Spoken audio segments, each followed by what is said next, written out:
Riot. You're listening to Kenny Campbell Through the Night on Classic FM.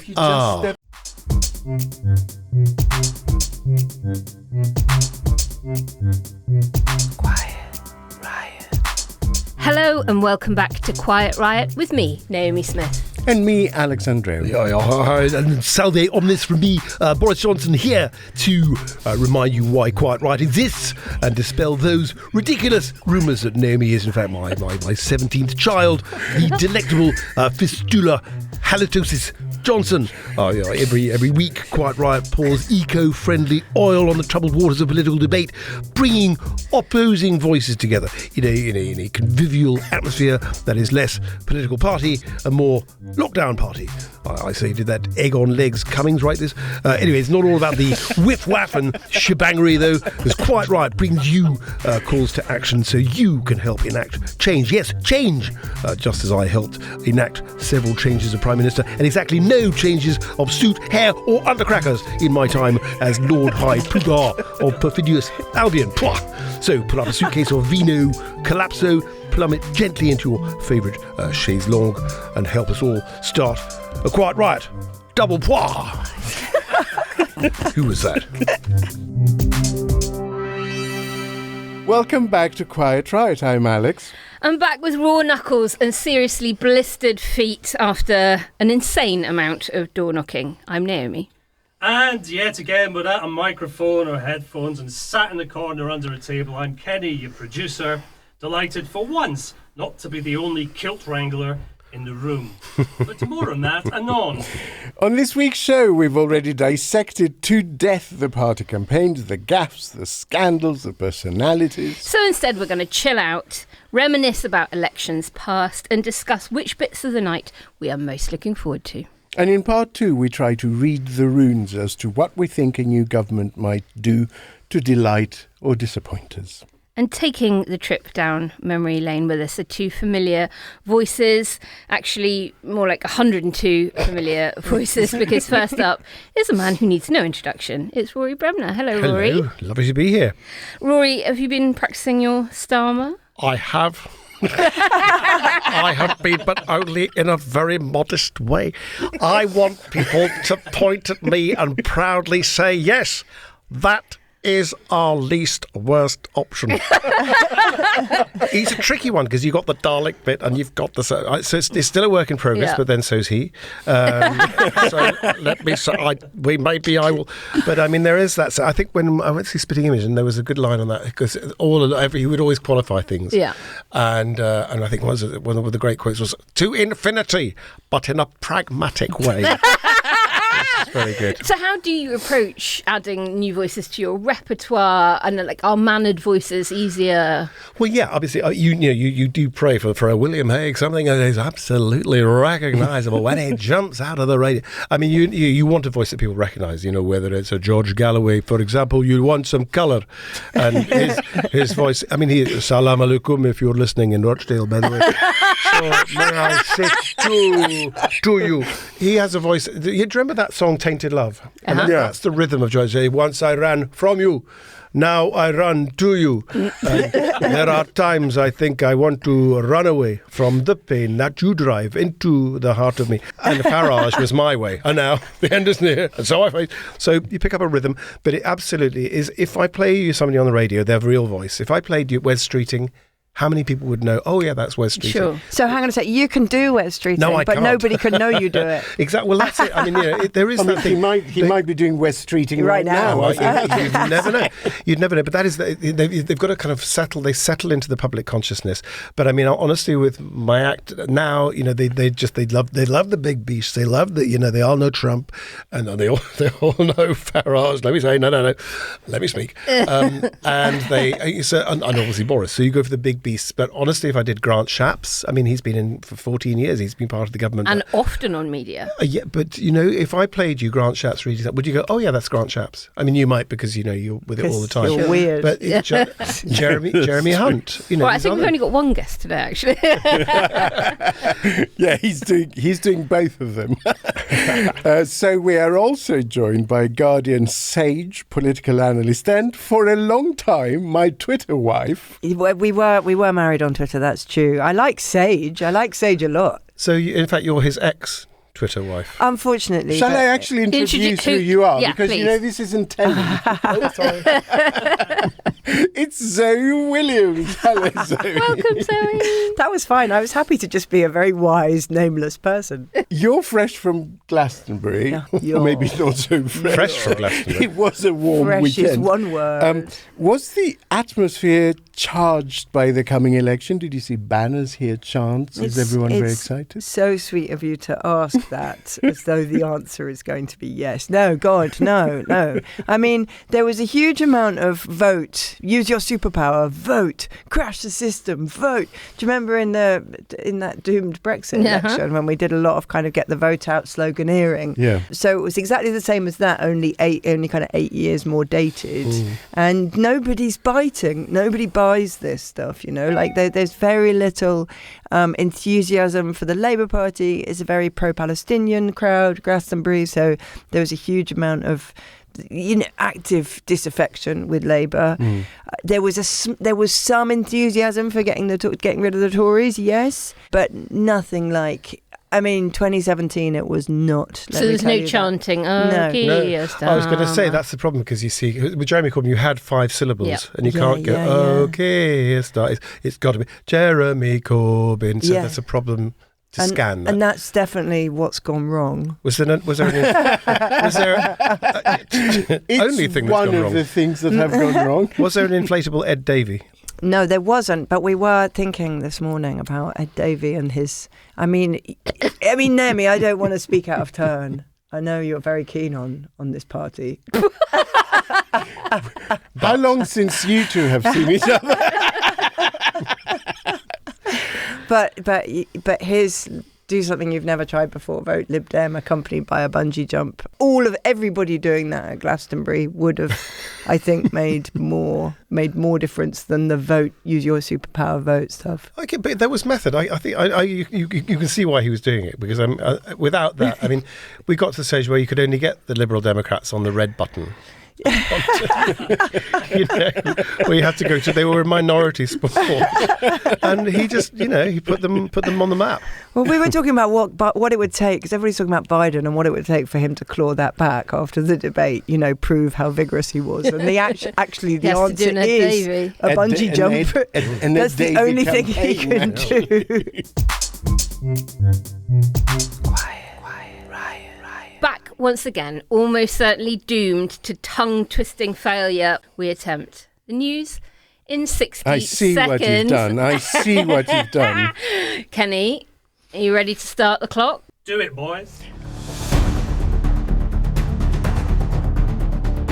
The demagogues who dismissed disapproval of ducking crisis COVID deliberations and defended dodging D-Day duties have come down like a load of lead on Labour leader Starmer for sitting shabos with his spouse in their Holborn house.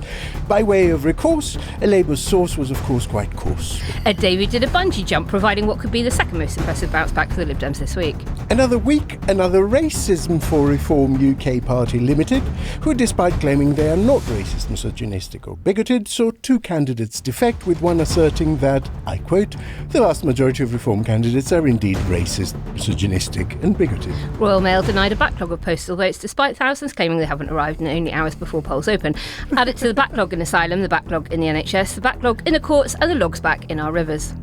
In France, Hard Right National Rally came out on top in the first round of legislative elections, but said they would not form a government unless they are handed absolute parliamentary power, which is not worrying at all. With 6 weeks until their national convention, US Democrats grapple over whether or not to replace Biden, a decision which has been made for them if Biden forgets he is a candidate. Staying in the US, the Supreme Court ruled crime is legal if it was the president what done it, so ironically it is now theoretically legal for the president to nuke the Supreme Court, just saying. And England's last gasp of victory over Denmark means they are set for a Saturday night showdown, giving English listeners an excuse to turn an expected election night celebration into a 3-day bender. In your face, Smith! You practiced. You wrote practiced. that stuff. You wrote that stuff. I at least get us closer to 60. I quite like to be intelligible. What? It's a failing for radio. What was our score? About 1 minute 35. Well, let's move onwards then. Look, all of us have been in this game for many an election, and so we thought it might be nice / incredibly triggering to look back on election nights gone, recalling the highs, the lows, as well as chatting about how we're going to be spending it this year. Alex is moonlighting on a different podcast live show, and then hopefully at some point joining me at Best of Britain Towers as detail emerges in the wee hours. Zoe, which is a good bit, let's face it. Well, exactly. And Zoe, on the other hand, will probably never spend another election night with me again after we spent a very fateful night together when Trump was elected in 2016. Oh, God. Oh, my God. Oh, That was. Do you remember? It was pretty I do. awful. So it was By that. the way, I was elected again in 2020. Nobody mentions that. Nobody talks about that night. So was that the least worst of the bad election nights you've suffered? Do you know the worst election night?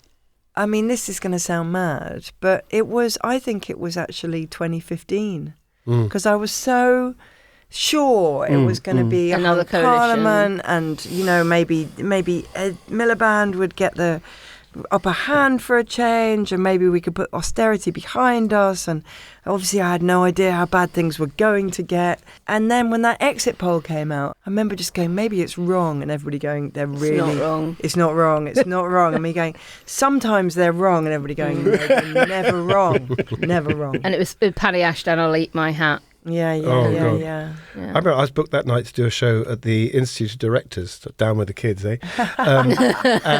And they said, "Oh, would you do 2 shows? So an early evening show and an after show." And so I said, "Yeah, fine, okay, I'll do that." And so I did the early evening, and because we'd written a TV show about the same time, and we thought it was going to be a hung Parliament, and it went really well, probably as well as any show ever has done. It was great, and there was a big sort of feeling about the election, and then out came that exit poll. You had to rewrite it. Well, so I had to but also half the people in the room hadn't left. And so I was doing it to half the room who'd seen the act before. God. So I couldn't repeat what I'd done before. And also had to change. So it went disastrously wrong. So don't do shows either side of an exit poll. That's my message. Well, someone is. Yeah, I am. Listen, either we'll have a Labour government or every polling company up and down the country is going to be looking for a new field in which to ply their trade, because it's not like there's divergence. There's divergence of the numbers, but not the possible result. Like no one is predicting anything other. You can still place a bet on no majority for Labour as of today. Why? And how come? there is a market. There is a market. Has there been a new poll, though? No, it's not. It's not that. It's just someone's felt that there was a bit of a liquid market there, and that some money went behind it last night, so that it opened it up, so you could actually probably make some easy Can you money. bet on the result of the election? Because I thought you could only bet on the date of it. No, you can bet on individuals. Oh, haha. All sorts, you can bet on pretty much anything. But yeah, no, there is still possible, as of today, we're recording on Wednesday, election day is tomorrow, to place a bet against a Labour majority government. Yeah, Sunak did a big piece in the Telegraph saying, actually a hung Parliament is within our grasp. And it came out an hour after he did a tweet saying Labour is going to win a supermajority. Yeah. Be very careful. And I just thought, both of them are actually shit strategies, let's be honest. Saying the other side's going to win, please make us second, or saying the best we can do is to spoil this and create loads of instability. Oh, yes. Both of them are poor strategies, but to be running them simultaneously, I thought takes someone really special. But at least we know that flights will take off in the middle of July, carrying me and my wife to the Maldives. So. Rory, tell us about the time. It was eve of poll.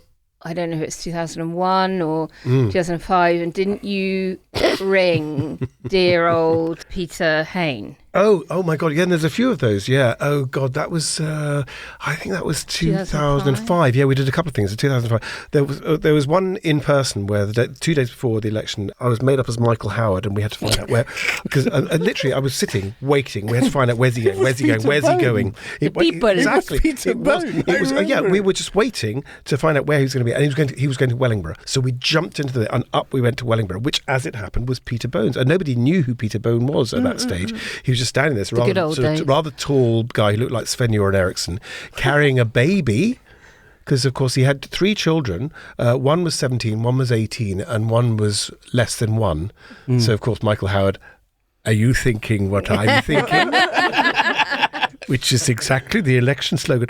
And it was all that, I want to see lower hospitals, cleaner police. No, that's wrong. I remember they did all that sort of... anyway, so dressed up as Michael Howard, we arrive in Wellingborough, and there's the crowd waiting for Michael Howard. And there's people there, and dogs and all balloons and all the rest of it, and party sort of banners. And Jeff, my producer, said, get out. And I jump out of the thing as Michael Howard. Hello, everybody. It's so wonderful. A big cheer goes up. Howard was about 2 miles up the road on the battle bus. And obviously every phone on the bus must have gone off saying, we've got a problem. We have got a problem, because Michael Howard's arrived in Wellingborough, but not the one that we were expecting. And so I had to just mingle with the crowd. And people had dogs. So I said, oh, hello. What a lovely dog. What's the difference between your dog and the Conservative Party? Win a lot. So and it was great. It was really good fun. And then he turned up, Michael Howard, and they tried to sort of keep him away, but we sort of chased and we jumped over fences to get to him. And eventually he moved it to the centre of a sort of shopping centre. And at that point, I was thinking, well, do you know what? All he has to do is to turn around and say, well, look, it may be fun for you, but for these people, they only get one chance every 4 or 5 years, this is a few years ago, remember, to vote. And then I would have kind of looked a bit of a chump. Yes, okay, because I'm messing around with democracy here, da-da-da. But anyway, so he got out to speak, and he was trembling. His hand was just shaking as he was addressing the crowd, and I was standing behind him, dressed as him, looking like him, and just saying, double trouble. And so that was it. And then the next day, to balance things up a little bit, we had to sort of prank the Labour, remember it's 2005, so I did some calls as Gordon Brown, and I rang round a few people, and Gordon and Peter Hain was one of those, and I said, Peter, how's it going? And it went okay for a while. Peter, that's like South African, and he went on and he spoke a bit, and then he says, I'm worried about Blino, and I just said instinctively, well, Blino for Stiniog, and there was a pause, because of course it's Blino Gwent was the constituency, and there was a pause, and he said, you're not really Gordon Brown, are you? Like, oh, come on, Peter, don't be stupid. We got an election to fight tomorrow. He said, very good, very good, very good. So then he ended the call, and I thought, what can I do now? And I rang him back a minute later as Tony Blair, saying, Peter, did you just get a call from somebody pretending to be Gordon Brown? And he said, very, very good. So, but it did work. Then it didn't work with John Prescott because we couldn't get through, but we worked with Margaret Beckett, and she answered the phone. And hi, Margaret, how's it? Oh, hello, Gordon. So how's it? Who do you think? Let's have a chat about the cabinet. And we had a chat for about 3 or 4 minutes about who was going to be in the cabinet and what he thought of what she thought of Patricia Hewitt and who should be in and who should be out. And then, okay, right. So I thought, lovely to chat to you. Take care, and I'll speak to you tomorrow. Click, and I look up, and the lawyers' faces and the producers' faces. They go, I don't know what we can do with that. So we had to sit on that one for it's probably in an archive somewhere. We should. No, it's come out. But Margaret Beckett she said it was very, very rude, and we shouldn't have done that. But should I tell one more story? You were banned from the Labour battle. I was banned from the Labour battle in 2001. Yes, absolutely. But I mean, the prank call, the great film, the first one we ever did prank calls was 1992. I think it was the Eurosceptic thing. And to cut a very long story short, but I rang up, and it was Richard Boddy. He was one of the Eurosceptics, and I rang him up as John Major, saying, "Now, come on, Richard, what have you been saying behind my back? And I want you to come to the Conservative Party. I want you to dance with me on the last night." And he agreed to do that. And all that. Because he was a prime Eurosceptic. And then we hung up, and then we thought, what are we going to do with this tape? Because we need his permission to broadcast it. And while we were thinking, alarm bells were going off, because all these people were saying, yes, I've talked to John Major, and they knew they hadn't. So John Major put Robin Butler, the cabinet secretary, in charge of an investigation. And before long, he got onto Michael Grade, and Michael Grade got onto us and said, is this you? And we said, yes, it is. But what we didn't know, because he got back to Richard Boddy, And they said to Richard Body, that wasn't John Major. Oh, don't be ridiculous. No, it was Rory Bremner. He said, look, I think I'd know. He said, if he's going to deny making that call now, John Major, he goes down in my estimation, because that call has saved his bacon. Because what we didn't know was that Richard Body was the ringleader. Yeah. He was the ringleader for absolutely, and he was a ringleader, and they were going to cause, as he said, cause hell the next week at the party conference. But because he'd had this phone call from John Major, he called it off. So he called off. So I might not have stopped Brexit, but I held it up by about 10 years. But isn't it weird? You think you're being satirical, but real life. So that's absolutely true. But in reality, you're a bit of a terrorist. Basically, yes, I will probably be arrested after this. So, what scalp are you most looking forward to? There are people who are universally despised figures. Yeah. And people who are very personal to us, right? There's someone that really triggers Naomi or me. So what are yours? I don't think you realise just how broad spectrum my loathing of the Conservative There Party must is. be She doesn't someone. It's like, I really don't discriminate. I've got a wall chart with every single one, and I've got a row of different coloured Sharpies with levels of my delight when I cross them off. So... And yet, if I showed you like an ink blot, you would discern someone in it. Yeah. I mean, I would love it if, as my newspaper has learnt, apparently, according to Rory, I would love it if Rishi Sunak did lose his seat. I would love it. That would be fun. It would be fun. Have you met the Labour candidate, Tom Wilson? No, I'm hoping that Count Binface wins. Is that where he's standing? Oh. Yeah, he is, yeah. And there's loads of people on Twitter going, absolutely, it's an absolute travesty of democracy. That could be a Labour seat, and Count Binface We love the Count, and he's on the show in a couple of weeks after the election. Well, he might be too busy with parliamentary business. He might be recount Binface. Well, they're saying that Kemi Badenoch's seat may have to go to a recount because of the postal votes that are missing. So that's been a story that has sort of emerged this morning. There are loads missing in her constituency particularly? Yeah, and she may therefore not be able to run for the leadership because Labour could demand basically a by-election if... under the rules and procedures of elections. Let's see what the result is. But I mean, that would be a pretty delicious scalp. That would be quite. Kenny Campbell versus the Post Office, take 2. Yeah. So the polls, right? Because this came up a lot in the Guardian meeting where we decided our leader line, is that everybody was like, it's going to be a landslide. What flavour landslide? Is there a possibility the Lib Dems could be the opposition, the main party of opposition, blah, blah, blah, blah. Every single reporter came back saying it's such a weird non-landslide mood. There's people I haven't met anybody who's like, go, go, go, Labour. It just doesn't have the mood of a landslide. You know about polls, Naomi. What's going on? I know about polls, but I know much more from having been to rural, urban, Labour-leaning, Lib Dem leaning, Green-leaning, 20 seaside. I've been all over. I've been to Scotland. I've been literally everywhere. Wales. And without question, there is no hunger for a Starmer-led government. There is just this hugely palpable... get rid of the Tories. I mean, that is everywhere. Mm-hmm. And sometimes it manifests as pro-reform. Right. And, quite early on in the campaign, I picked up on the fact that the Labour movement as a whole has no concept of how to deal with reform. They just don't know how to handle them. Whereas the Tories have been showing ankle to these kinds of voters since the beginning of time. Yeah, but that's also how not to handle them. No, but that hasn't gone well. But my point being about canvas data, when you're collecting data on the doorsteps, and I was finding that when I was out with Labour people, and we would come across an undecided voter who was, really not wanting to give you an answer, and they would mark them up as undecided between Labour and the Tories, and I was like, no. that person was undecided between Reform and the Tories. Right. And I see other parties picking up that nuance a little bit better. Mm-hmm. So I think we have been here so many times, so many heartbreaks, so many times that we thought there was going to be a different outcome. And so I am... But it's genuine, right? That is my muscle memory. Yeah. I was saying that to my partner today, that everything in my body goes back to 2020, 2015, 2017, 2016, the Brexit one, the Trump election, the 2019 election, and everything in my body says something will happen at the last minute and the worst possible outcome will become reality. 1992. There are a lot of I remember 92. There are a lot of people not in. The Ring doorbells have changed everything. We've talked about that on the show before, but people are home and don't answer because they can see who you are. So there are, and every party will tell you this, a lot of people just haven't been canvassed because they're not there or they don't answer the door.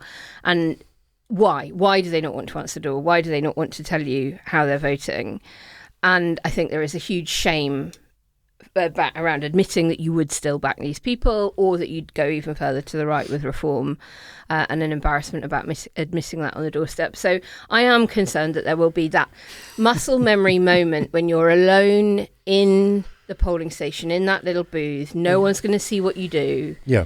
And can you may have been at every, meeting at work when people have been talking about it, or with your friends, or whatever, saying, oh yeah, bloody Tory, oh, it's awful government, nothing's working, everything's broken, got to get changed. But in that final last moment, if you've always voted Tory your entire life, to overcome that knee-jerk or muscle to actually do a cross in a box for somebody else, I worry that there will be a narrowing, but I just don't see how it can be enough to stop a Labour government. The one thing that gives me some comfort is actually qualitative data, because I've looked at a few focus groups and I've looked at a lot of the write-ups from other companies that have done focus groups, and that is just universally determined to get this government out and to vote tactically to do it. You get groups of 10, 12, 15, 20 Conservative 2019 voters in swing seats, and not a single one is planning to vote Conservative.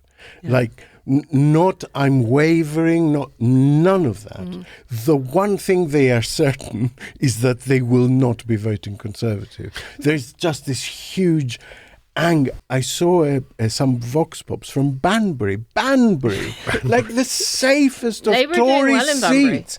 But Sunak was there yesterday campaigning, and they stopped a woman on the street and they said, have you seen any signs of desperation? And she said, well, Rishi Sunak is stacking shelves down at the local Morrison's. That smacks of desperation. Well, he could have been riding a white horse to Banbury. And another sort of very well put together lady that they went, how have you always voted? Conservative. It's a very well put together lady. We've got I hope he calls us that.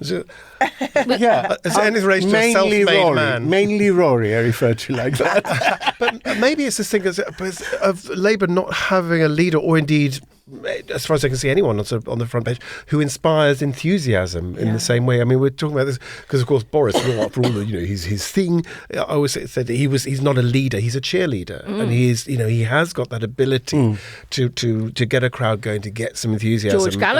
George Galloway, ditto. And I suppose Farage and stuff like that. People who can get a crowd going, and there's not somebody. You can't do Alex Salmond anymore for legal reasons. Exactly. No, I'm not going to go there. But yes, you see, so I mean, we can remember '97, and I can remember it was a warm May evening, and there was a sense of enthusiasm that Blair had. He was young, there was hope, there was optimism, and it was personified. And also, by the way, we knew the shadow cabinet we were getting. We knew who Cook was, and Brown was, and Mandelson was, and Prescott was, and Blunkett. We knew that, so we knew what we were getting. But there was also this young enthusiasm who was able to say with a straight face, "A new dawn has broken, has it not?" And there's not the same kind of enthusiasm. And But also, I get that. I think what everybody forgets about Blair and Brown is that they genuinely had ideas that they'd formulated over 5 years that they weren't ashamed to say out loud. And if somebody brought the argument to them, they would argue their point. They wouldn't try and wriggle on a hook. Can I tell you and that something, was Zoe? so great, even though I didn't agree with them. It frustrates me, but I understand it because I think we're in a different environment. I think some of the campaign stuff that's been going out from the Tories, just straight up lies. Yeah. And some of the stuff in the newspapers, like campaign day after day on the front page of the Mail about Angela Rayner's council flat or Beergate or whatever. And I look at that stuff and I think in that environment, I would be advising them to give them absolutely nothing. Yeah. Like the one tiny scintilla of policy he's given about VAT and private schools, really quite modest. But both these things can be quite true. modest and quite sensible. And it's been in every one of those papers, a massive piece about how apparently VAT and private schools will mean the death of Britain in some way. Well, like Blair, he knows Starmer as well. He can move as far to the right as he likes. There's nobody really on the left who's going to, unless you're talking about George Galloway, there's nobody really on the left who's going to sort of say, right, I'm going to vote for another left party. So he can move as far right as he wants. But one thing I think is kind of hopeful for me, because I think that Blair and Brown are still around and still, I think it's unfinished business for both of them in different ways. Brown, because he's still got this burning thing about injustice and about poverty and child poverty and all the rest of it. I think that's an agenda that he'll want to continue as far as he can influence government. And likewise, I think Tony Blair, and I think what Labour will have is they'll have the Tony Blair Foundation, but at mates' rates, if you know what I mean. So instead of telling the government of Kazakhstan what to do, he will. I think he will want to get He's got a conference energy next week. Well, his energy and his progressive nature. There's still a lot that Tony Blair, I think, would want to do. I don't and know Sue if Gray Tony knows Blair is how government works backwards. She does. I don't know if Tony Blair is still the same political creature. If I can mix my kind of geographical metaphors, I would put him to the right of Hillary Clinton. So I agree about Gordon Brown. Tony Blair. The Tony Blair Institute is sort of management consultancy on stilts. Where he is now, especially. He has also moved. Yeah, he's moved a lot. Whereas I think I've got a couple of listener questions. We do, that I want to throw your way. Yagu. Hi, Jagu. Asks, I know Jagu. In a scenario where Labour win a crushing landslide, will right-wing outlets such as Names a Blog, and we all know which one, and journalists such as Names a Journalist, who used to work for the blog, will they be starved of their Westminster sources, given there will be hardly any Tories, or at least reliable Tories, left in the House of Commons to supply them with that constant stream of insider information? Are these journalists also fighting to save their supply lines in this election? It's really interesting because there's definitely a question about who journalistically is on the inside once there's a massive change of government. But actually, we were talking about this in the same meeting at The Guardian about what our kind of aspect towards an incoming Labour government would be. And they actually don't really want us. They don't feed their lines straight to to the Guardian lot. No, they prefer the Times. They prefer the Times, and to a degree they prefer the Telegraph. Because exactly your point, Rory, they don't need the left. Where are we going to go?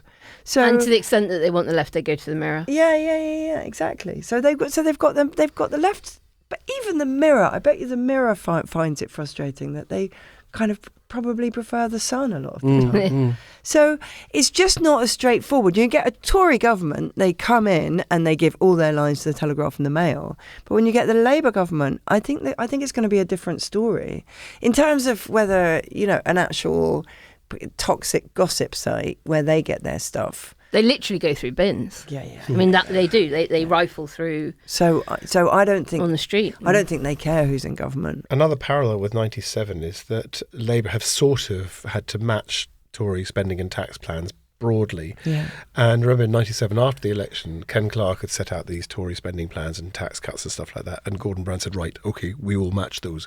And Ken Clarke said, well, I didn't think for a moment that we'd have to carry those out. And it was almost like a trap. He said, we're not going to do that for a second. And I wonder whether there's an element of the Conservatives, they can say what they like about tax. And as soon as they said, we're not going to cut that tax, Rachel Reeves has to say the same. And in fact, they are so boxed in, and that's a real worry. They're so boxed in on what they can raise in terms of tax. And we are going to come to that. Listeners, you may have noticed that we're basically doing topic 2 now. I'm so sorry. But we will wait. We will come to that properly in a minute. And Kenny's looking rather distraught and showing me his phone all the time. I don't know why. You haven't factored in his ability to edit. Quick question for you, Naomi. Ingrid asks, why aren't you in charge of everything when you are clearly fully qualified to be in charge of everything? Look, who's you in that sentence? Because I don't think she meant me. Do you think she meant both of us? Yeah, it was a plural. It was very much the VU. Sorry, show me 2 people who don't understand sarcasm. Well, thank you very much, Ingrid. Call to action. There could only be one thing today. Vote. Get others to vote. Help others to vote. Volunteer, door knock, offer lifts. Turnout is key, I think, in many ways. This is a strangely PR election. I'm going to disagree with what you said before.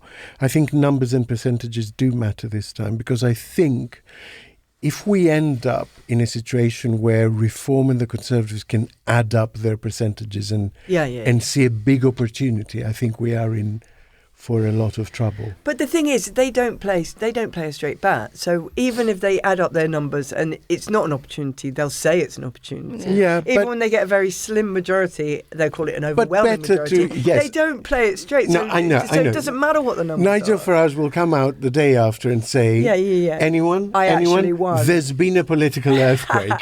Every single fucking election there's been a political earthquake. Back to the call More to action. earthquakes than Los Angeles in this country. Back to call to action. Don't forget your photo ID. Go on getvoting.org to see what types of ID you can take. If your ID is out of date, but it still looks like you, take it anyway. That is absolutely fine. Don't let anybody standing outside a polling station tell you that your ID isn't valid or correct. Make sure you go inside a polling station and be told it there, because there could be naughty people trying to do a bit of voter suppression outside. But we also have a little bit of fun, don't we, Alex, to give people a call to action? Because Best for Britain have created an election night bingo card. Digital that is bingo not card. like any others that I have seen, because it's randomized. Right. So you can have a different bingo card each. So it has different faces in the corners, so you can actually play bingo depending on when the results come in and who's in and who's out. So that will be quite exciting, and we'll drop the link in the show notes for you. Do you want to know what else I've got for election night? Please. What? So I've got fireworks, and I've got the names of people written on them, so that when You see, that was the thing, because we touched on it. You mentioned that Rishi is sort of like close there, but okay, in, out. Let's play that. Do you want to know? Do you want to know who's on my fireworks? Yes. Okay. So in or out. So Grant Shapps, Out. Jeremy Hunt, Out. Priti Patel, In. Suella Braverman, Probably in, I think. Jacob Rees-Mogg. I mean, look, I've got a firework for them just in case. But And he's my choice, I think by the way. he's out. Okay, Jacob Rees-Mogg is my choice, by the way. Oh, is he? Yes, absolutely, because I think he's just a lightning rod for everything that is wrong about that party and everything that is wrong about the last sort of 7 years, from Brexit to a really fucking toxic work culture where, on one hand, the government is sitting there going, why is there low productivity in the UK? And on the other hand, they're going, presenteeism is important and top-down management is important and flexible working is for wusses. Yeah. And it's like, that's why. Because you are leading this country as if it were an 1820s factory floor. Imagine what it's going to be like being head of human resources at GB News on Friday. We're going to have a lot of applicants. Say, Mr. Shapps, yes, you'll be 11:15. Okay, Miss Patel, you're at Miss Mordaunt. Miss Mordaunt, in you come. And Jacob, I don't have an auto cue, by the way. I have a monk who illustrates my manuscripts.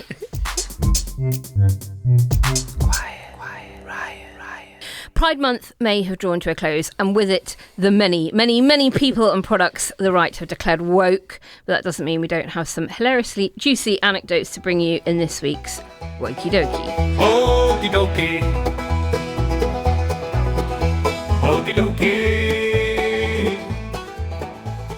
As always, it's a literal embarrassment of riches to choose from, but the one that struck me the most was that the AFD so Germany's right-wing and supposedly patriotic party, is not supporting the national squad in the Euros because, drumroll, it's too woke. An AfD MEP called the German team a politically correct mercenary squad, a rainbow team, the pride team, we can ignore them. What? And then the AfD parliamentary leader in the eastern state of, I think it's pronounced Thuringia, voiced his disapproval of football oozing with rainbow ideology and instead reminisced about the German team that won the 1990 World Cup in Italy and the 2006 World Cup that made the semi-finals in Germany as moments of happiness.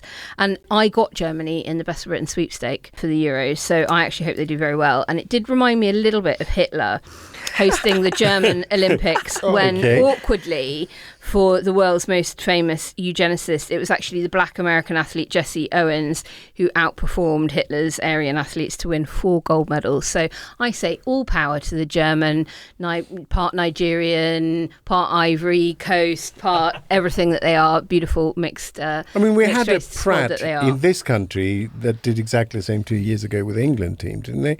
They said they refused to watch their matches because they were woke. Do you know? Who cares? Who cares? Zoe, have you got any wokey dokies I've got a very us? confusing wokery dokery story. Go on.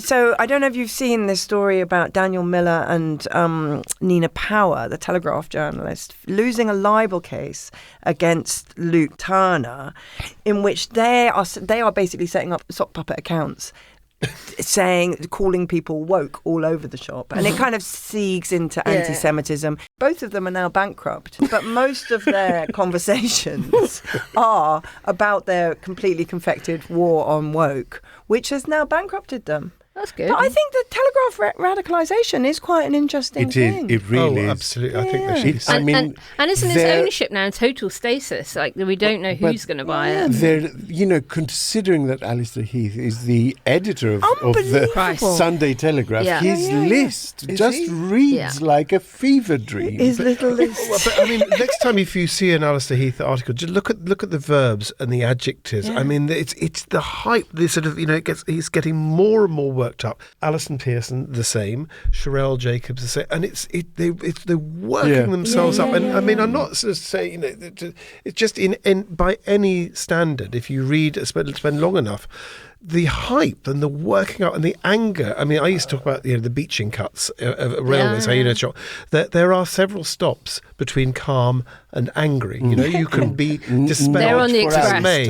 You can be frustrated. But now this thing, and part of this thing which is wrong with the country, of people going straight to anger, is because they are fed this day out of how angry they are, and they who've been in power for 14 years, how angry they are that everything is the fault of the left-wing media. And I think it really is. It's very high-speed toxic.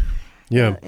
Well, thank you, Naomi. Thank you, Zoe. Thank you, Rory. Listeners, if you stumble across anything we need to add to the wider woke club, you can't leave all the digging to us. Send any wokery you find to quietriotepod@gmail.com. Now, no government gives you everything you want, but surely few have given us so much we didn't want as the last one. The media narrative for some months now has been there is no enthusiasm out there for Starmer, as if enthusiasm would be an appropriate reaction to a leader saying stuff after the last decade. A pox on both your houses has been, I think, the lowest hanging opinion piece in Vox Pop fruit. Will all of this combine into giving a possible Labour government the shortest imaginable window to turn disaster, decades in the making, around? Zoe, it is what happened in Greece. Yeah, left-leaning voters tend to be rarely impressed and easily upset. And basically, Tsipras came in after 10 years of disastrous economic management. And 3 years later, we'd gone back to New Democracy, which was the party that effectively caused all of it, because the whole of the left went, no, you took too long, you're making too many compromises, we hate you, we're now going to break into 7 smaller parties. I think it's a little bit different. I don't look at Starmer and think Tsipras. No. There's no parallel in their politics. I'm just saying that. Okay, so this is what I see as the major threats. Firstly, just a load of fresh crises, which have been years in the making, but all land at once. Yeah. And whether that's the local authorities going bust or health trusts going bust, Or concrete.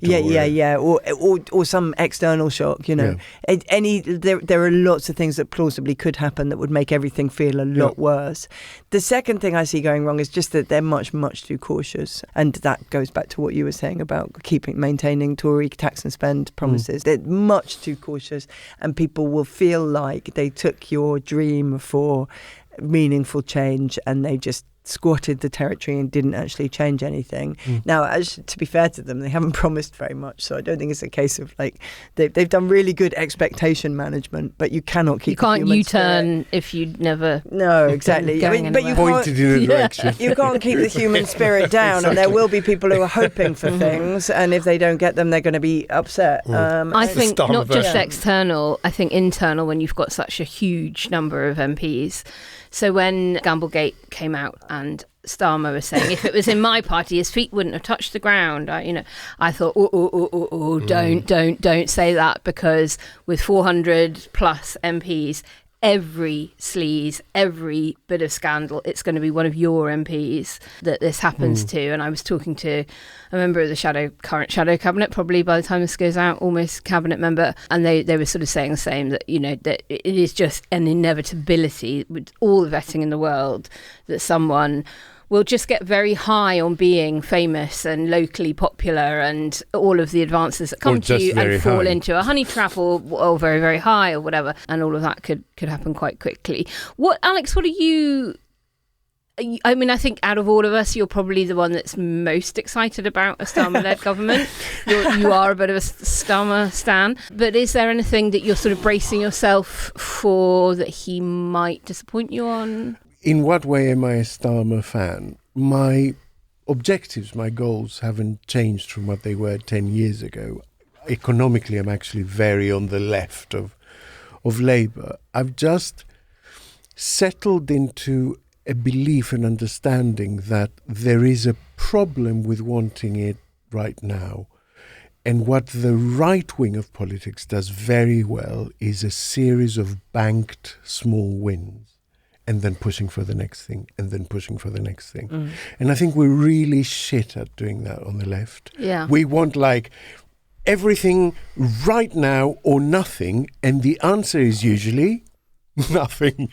And so that's why I am not despairing of this approach. Yeah. Because I think actually if one of your goals is to restore some trust and faith in politics, then really under-promising is quite a good strategy. Like if Rachel Reeves can turn around in her first budget and get rid of the two-child limit, not having promised it, that will be seen as a sort of jubilant moment, right? That is true. And so I can see a scenario where actually the economic data is turning around in a really convenient way for them. And just as you say, there are circumstances of external shocks that can derail the whole thing. There is also the possibility of quite a quick turnaround. There are a lot of businesses, a lot of entrepreneurs, a lot of foreign investors that I speak to who say they've been deferring investment decisions for months because of the, and actually that's where the nonsense supermajority becomes a very good thing. If Labour get in with like 100-seat majority, and that guarantees a period of stability, relatively speaking, and I think you will see a river of money pouring into investment in this country. Yeah. So there is an optimistic possible future, basically, where not all of it goes up in flames, but the reverse is truly dire because we're seeing what's going on in France at the moment. And Starmer having moved Labour so far to the centre and the Tories really suffering and reform being on the rise, I can also see a scenario where we are France 7 years before. Yeah. And, in 7 years' time, we're looking at the possibility of a Farage government. Yeah. And things do change so fast, though, don't they? I mean, if we've been sitting here in 2019 and there was that 80-seat Boris majority, and saying, do you know what, in 5 years' time, we'll be looking at a possible Labour landslide. You thought, this is nuts, because it does happen. And as I said to you, I mean, Starmer will be our 6th Prime Minister in 8 years. Okay, so I mean, it's going to look like the 12 days of Christmas. In the 8 years since Brexit, the Tories gave to me, this is all true, 9 education secretaries, 8 home secretaries, 7 foreign secretaries, 6 different chancellors, 5 prime ministers, 4 of them resigned, 3 Boris babies that we know about, 2 kings or queens and a partridge in a pear tree. So there we are. But 3 Boris babies since Brexit. That's the thing. Amazing, but so right? 6 prime ministers in 8 years now. And 218 housing ministers. But so 6 in 8 years. Now, what if you are in hospital with a head injury or dementia? What's the question they ask you? Who's the Prime Minister? Yeah. No wonder the hospitals are full. Because people are constantly, every day, they go around the walls and they say, who is the Prime Minister? And people are getting it wrong. Was it Theresa May? If you had been in a coma for more than 2 months, you missed Liz Truss completely. Oh, Liz Truss is a future pointless answer. For sure. Yes. So we were talking about potential disappointments, potential nice surprises that we'll get from the new government. As a campaigner, one of the things that other campaigns are talking about is, well, we're going to have a moment and we're going to have to push really, really quickly to try and get the new government to do all these things that we've been banging on about for the last 10 years or however long under a Conservative-led government that we want them to do. And what's your guys' view on the timing of all of that? Because I want to just revel in the fact that we will have got rid of the Tories for a while, and my sense is that the public will too. Just have a collective sigh of relief of like, we did it, guys. We voted tactically. We did the right thing. We've delivered the defeat, and won't want to immediately be bounced into, and now the new government must undo all of the damage and immediately. But quite a few campaigns completely disagree with me, and they sort of seeing this weekend as a big moment. And I'm particularly thinking about PR, and I saw Polly Toynbee's piece in The Guardian yesterday about a Royal Commission on PR.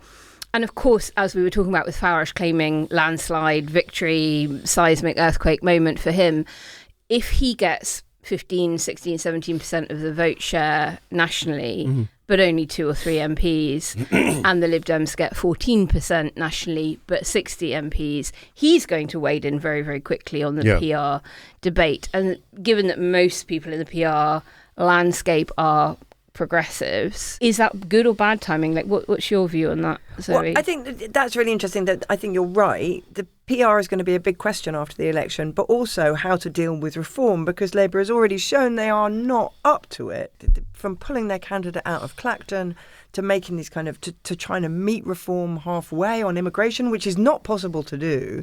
We're going to have to formulate a better response to what will certainly be an emboldened Nigel Farage, whether he scores big or not. But, that I think it's kind of, it's sort of in the intellectual conundrum space more than the effective concrete campaigning space, because you have to figure out, as progressives, if you are going to fight for PR, which I think a lot of people are, whether you're going to make alliance with Nigel Farage while fighting him at the same time. And I think there is probably an answer to that, which isn't just no, demon, never speak to him. Yes. A listener actually asked us about that and says, which I think is quite an interesting question, how can we expect the conversation around first past the post to change post-election when it's the right wing who are the primary victims of it, and the sort of centre and centre-left hold all the seats and they're the beneficiaries of it, which is always the conundrum. It's always the problem with the Labour Party, because Labour members are really into PR. They're always voting for it. But Labour never wants to get rid of it because that's how they win.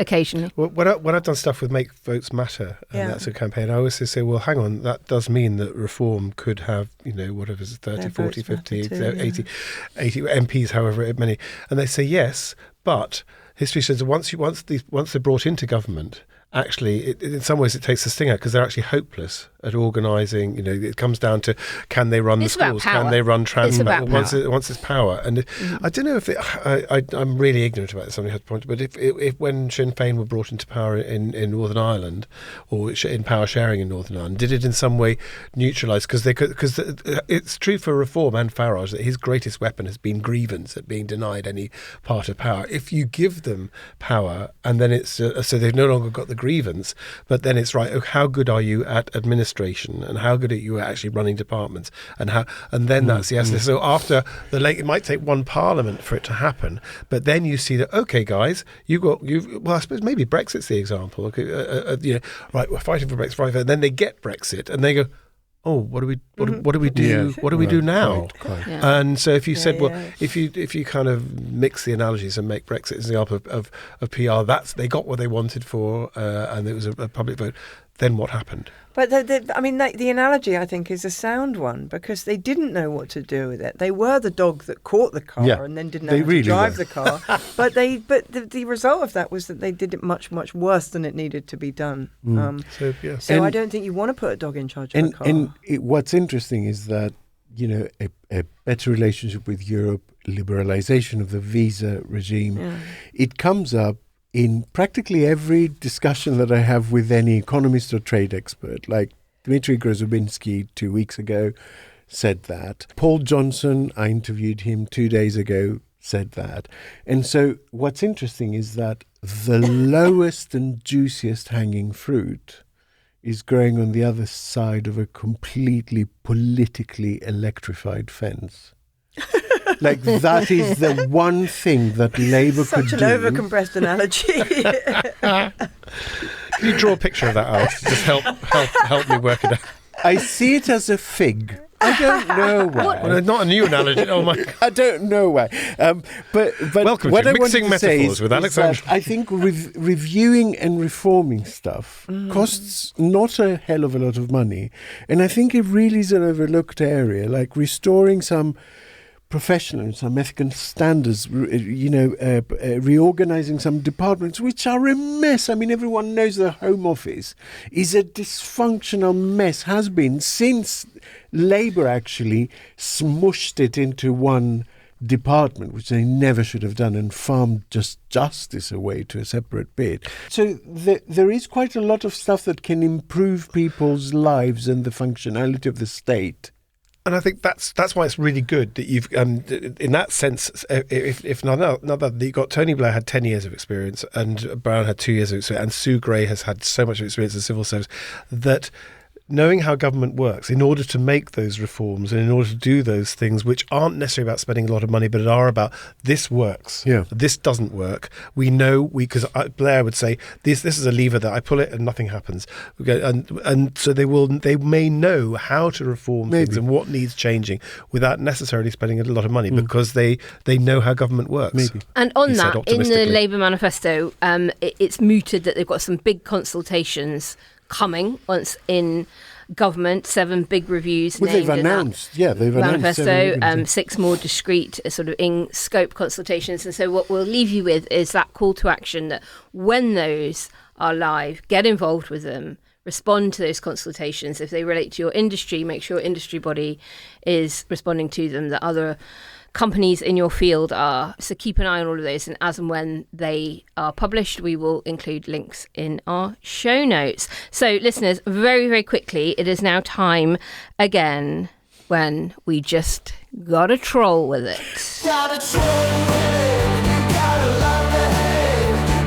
Alex, last week you delayed our gratification, the promise of gold. Something you received after reviewing the papers on Sky News. Yeah, I'm not sure it's gold. And I get a lot of these all the time, but there's something about this one that's particularly demented. First of all, it's all How did you get it? Twitter? No, I got it by email to my own email address, and the sender is no importance to mainstream politicians. That's the email. And they sent it to Sky News and CC'd me in it, Oh, bless which them. I thought was quite interesting. And it's all in caps, bold caps. That's like the digital version of green ink. Yeah. Why are UK TV screens infested with arrogant foreign, I think, born dung beetles like Andreu? And just why are such foreign-born scumbags who think they know what's better for Britain and its indigenous population given so much airtime to spew their anti-British woke bilk, I think it's bile, unchallenged? We had to listen to this shite before, during and after Brexit, but you can't expect the airhead news anchor dimwit Joseph to challenge him on his assertions. Meanwhile, Andreu should concern himself with the migrant hordes landing back in his own country. Long live reform.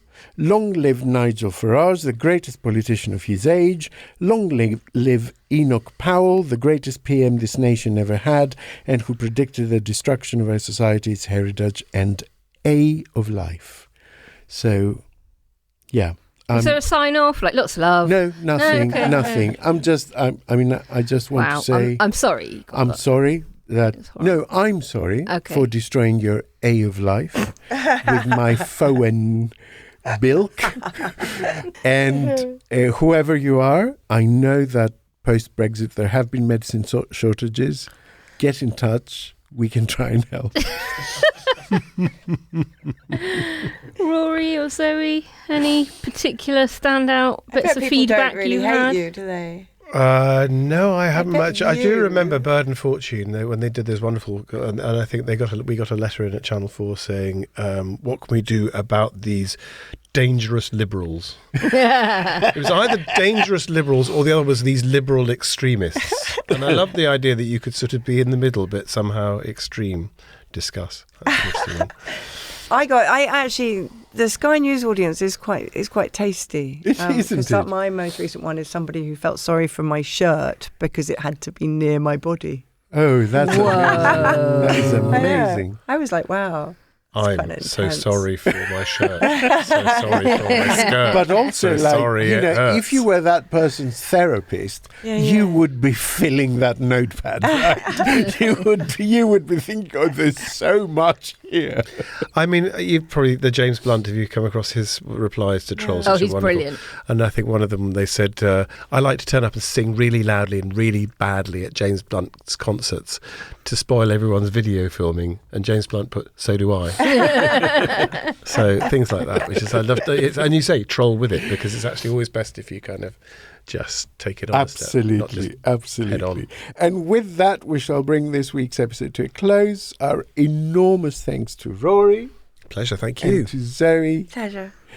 If you're a social media type, please follow us at Quiet Riot Pod or drop us an email to quietriotpod@gmail.com and tell your friends to tune in. Indeed, the more listens we get, the more shows we can sustain.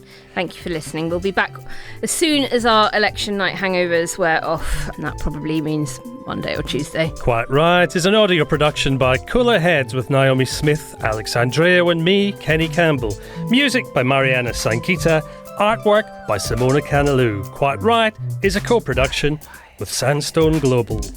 See ya! About 10 degrees. I never got to my Why July election, which I told Alex about, which was I put it on Twitter with David Cameron saying people saying, why did you go for? The thing is, a lot of our voters, a lot of our supporters can only stay in the country for 180 days. So if you take away that first week in January, then we roughly find ourselves in that first week of July. Oh, we didn't get rid of your camera. And of course, you know, it's the last day in the country legally, and Wimbledon. So.